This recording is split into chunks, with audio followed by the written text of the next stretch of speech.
Okay, guys, I want you to stay with me because we're going to be moving quickly through the rest of this.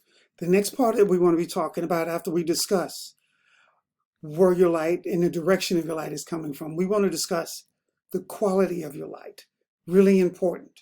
And there's two types of qualities that we want to talk about of your light.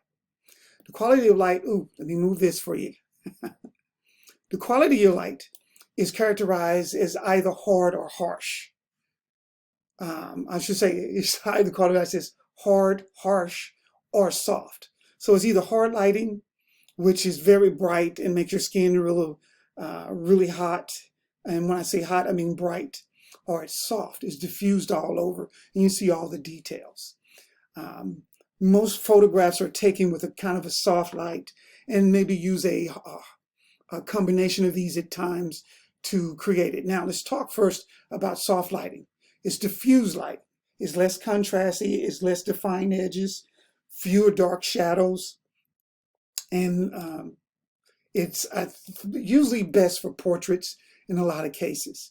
If you pick the right directions for it, the soft light that is diffused or interrupted light as it travels from its source to the subject. Now, the thing about this lighting is that to make the light diffuse, it means it has to have something to stop the penetration of the hard light. The hard light of the sun is just the sun, no clouds or anything in its way.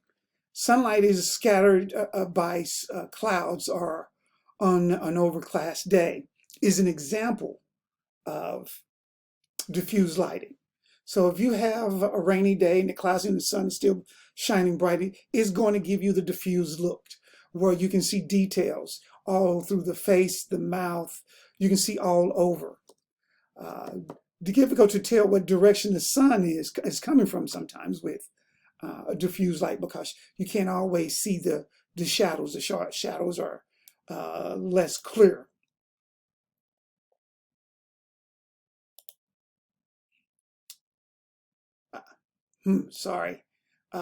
Soft light, diffuse, less contrast, less dark shadows, more detail, hard to tell which direction the light is coming from. You have to decide on which lights you're going to be using and how you do this. You use light modifiers to kind of help you with the diffused look of the light to make sure that your light is okay.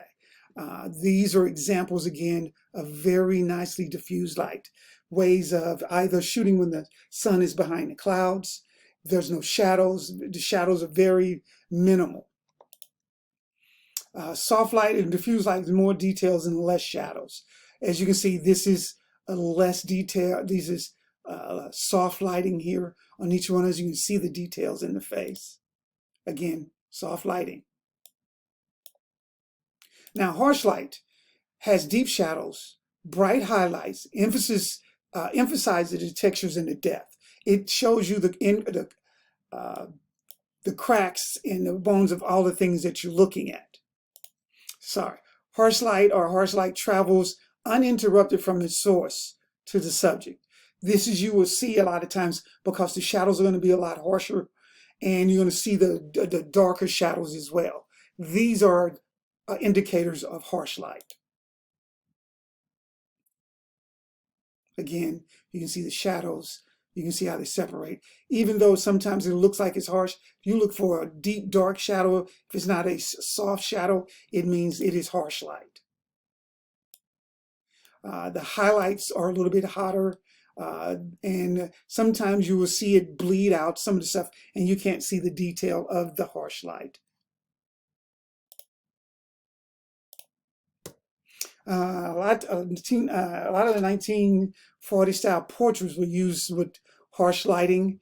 Would be like a stage light beaming right down on one portion of a person.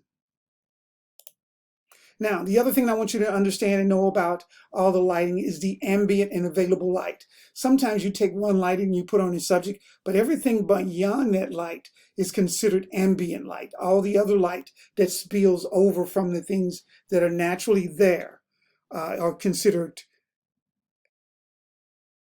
artificial. I shouldn't say artificial, natural. It can be either artificial or natural light. In this case, ambient light is. It refers to any source of light that is not explicitly supplied by the photographer. for the purpose of taking a photo. It is not. It is also referred to as natural light or existing light as well. So sometimes just the available light that comes available, say a photographer doesn't have, is the light he's looking at and he's using for a subject. Anything in the background, all this here would be ambient light. Other examples of ambient light would be the lights in the background here. Photographer has his light on the subjects here, but all the buses are in the back. Notice all the ambient light here, the subjects, photographers focusing on this, all the other lights are considered ambient. To make photographs increasingly make you sure to watch the quality. If you want to make your photographs real interesting, you want to use a combination of all these characteristics of the light quality, the harsh or strong, diffuse or soft, and directional diffuse lights. And you will discover how these lights enhance and describe the surfaces of all the pictures that you take. As we go out, look how these photographs and the lights set the mood for your pictures. It tells a story all on its own. Hope you're prepared to explore lights. It's going to be fun. And we'll be focusing mostly on just natural light and how we manipulate those for our class for this year. Good luck, guys.